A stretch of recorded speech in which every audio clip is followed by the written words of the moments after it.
दोस्तों, एक किसान अपने गांव की परेशानियों से बहुत दुखी था। किसी ने उसे अपने दुखों के निवारण के लिए महात्मा बुद्ध की शरण में जाने को कहा, जो कुछ दिनों के लिए यहाँ से कुछ दूर एक गांव में आए हुए थे। वह निश्चय ही तुम्हारे सब दुखों का निवारण करेंगे। यह सुनकर किसान बड़ी इच्छा से बुद्ध की शरण में गया, यह सोचकर कि बुद्ध उसे उसकी समस्याओं, मानसिक पीड़ा, तनाव और दुखों से मुक्ति दिलाएंगे। वह बुद्ध के पास पहुंचा। उसने बुद्ध से कहा कि हे बुद्ध, मैं एक किसान हूँ। मुझे खेती करना पसंद है, लेकिन बारिश कभी भी पर्याप्त नहीं होती और मेरी फसलें बर्बाद हो जाती है। पिछले साल मेरे पास खाने के लिए कुछ नहीं था और इस साल भी अत्यधिक बारिश के कारण फसल को बहुत नुकसान हुआ। मेरे पास खाने के लिए पर्याप्त भोजन नहीं है। किसान ने कहा, मैं शादीशुदा हूँ, मेरी पत्नी मेरा ख्याल रखती है, मैं उससे प्यार करता हूँ, लेकिन कभी कभी वह मुझे बहुत परेशान करती है और घर में बहुत कलेश हो जाता है, जिससे मुझे लगता है कि अच्छा होता अगर वह मेरी जिंदगी में आती ही नहीं। मेरे 2 बच्चे हैं, कभी कभी मेरे बच्चे भी मेरा अनादर और अवज्ञा करते हैं, मेरे निर्देशों का पालन नहीं करते। किसान लगातार बुद्ध को अपने दुखमय जीवन के बारे में ऐसी तमाम बातें बताता रहा। बुद्ध उस दुखी किसान की समस्या को ध्यान से सुनते रहे। अपनी जिंदगी की सारी परेशानियां बताने के बाद जब किसान को राहत महसूस हुई तो वह चुप हो गया। अब उसके पास बताने के लिए कोई और समस्या नहीं बची थी। अब वह चुपचाप बैठकर बुद्ध की ओर देख रहा था और अपनी समस्या का समाधान पाने के लिए बुद्ध के उत्तर की प्रतीक्षा कर रहा था। किसान ने फिर कहा, हे बुद्ध, मैं आपकी शरण में आया हूँ, कृपया मेरे जीवन की इन समस्याओं का समाधान करें। बुद्ध ने कहा, मैं तुम्हारी कोई मदद नहीं कर सकता। किसान आश्चर्यचकित होकर बोला, अरे यह आप क्या कह रहे हैं? सब कहते हैं कि आप सबके दुख दूर कर देते हैं, तो क्या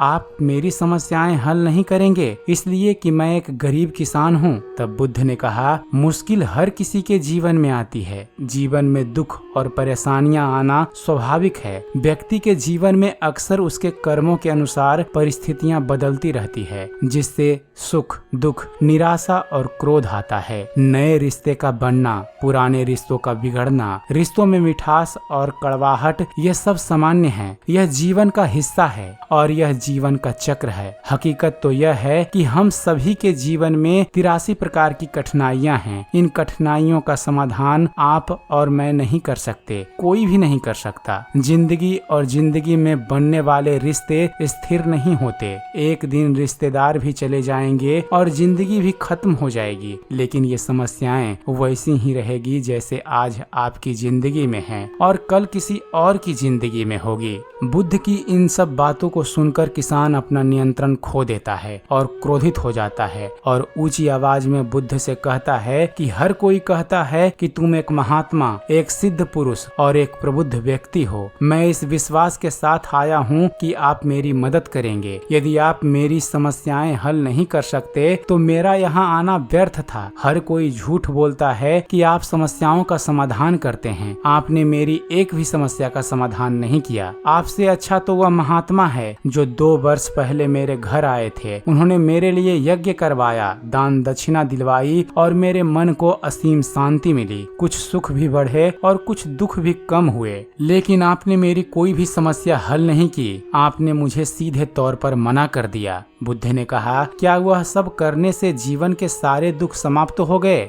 इतना कुछ करने के बाद भी अब आप इतने परेशान क्यों हैं? अब आप पहले से भी ज्यादा दुखों से घिर गए हैं। तात्पर्य यह है कि जीवन में दुख कभी समाप्त नहीं होते। किसान बोला, तो क्या मैं मान लूं कि आप मेरी मदद नहीं कर सकते? यदि आप ऐसी छोटी छोटी बातों का समाधान नहीं कर सकते तो आपके उपदेशों का क्या लाभ? बुद्ध ने कहा, मैं तुम्हारी सारी समस्या का समाधान तो नहीं कर सकता, लेकिन हाँ, मैं तुम्हारी 84वीं समस्या का समाधान अवश्य कर सकता हूँ।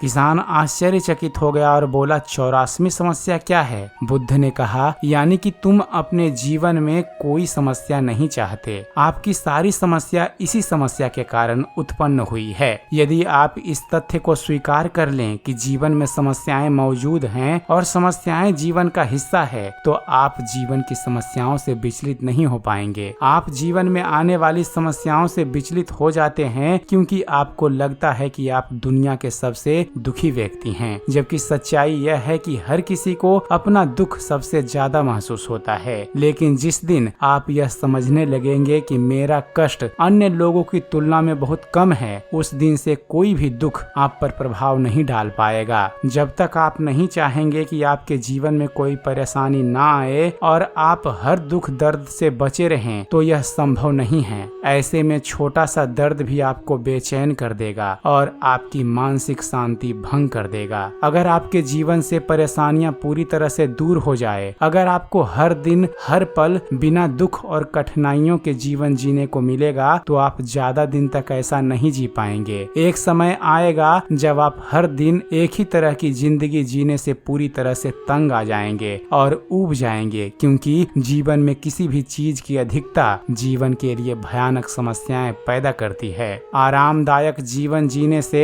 आप मन और शरीर दोनों से विकलांग हो जाएंगे। तो ऐसे जीवन का क्या फायदा जो बाद में आपको नर्क जैसा जीवन जीने पर मजबूर कर दे। जिस तरह खाना खाने का असली आनंद तभी मिलता है जब बहुत भूख लगी हो, और पानी पीने का असली मजा तभी आता है जब बहुत प्यास लगती है, उसी तरह जीवन के तमाम दुखों और परेशानियों को झेलने के बाद ही खुशी का आनंद मिलता है। इसलिए जीवन में सुख और दुख अलग अलग रूप में आते रहते हैं। हम चाहकर भी जीवन से सुख दुख को खत्म नहीं कर सकते, लेकिन उनसे इतना ऊपर जरूर उठ सकते हैं कि कोई भी बड़ी समस्या मन को विचलित न कर सके। इसके लिए अपने मन को शक्तिशाली बनाएं, धैर्य रखें, प्रतिदिन अध्यात्म का ध्यान करें, ज्ञान बढ़ाएं। यह आपके जीवन की सभी समस्याओं का समाधान है। इसे जीवन की चतुर्मुखी समस्या का समाधान कहा जाता है। महात्मा बुद्ध का यह अद्भुत ज्ञान पाकर किसान संतुष्ट हो गया और उसका मन बिल्कुल हल्का हो गया। मन में जो समस्याएं परेशान कर रही थी, उनके प्रति जिज्ञासा शांत हो गई। किसान ने अपनी आंखें बंद कर ली और आनंद का अनुभव करने लगा। किसान को समझ में आ गया कि वह अब तक क्या गलती कर रहा था और वह बुद्ध के चरणों में गिर गया। तो दोस्तों, मुझे उम्मीद है कि महात्मा बुद्ध की यह कहानी आपको जरूर पसंद आई होगी और आपको भी इस कहानी से बहुत कुछ सीखने को मिला होगा। अगर आपको कहानी पसंद आई तो इसे दोस्तों के साथ शेयर करना मत भूलिएगा। तो फिर मिलते हैं अपने एक नए वीडियो में एक नए कहानी के साथ। तब तक के लिए धन्यवाद। जय हिंद।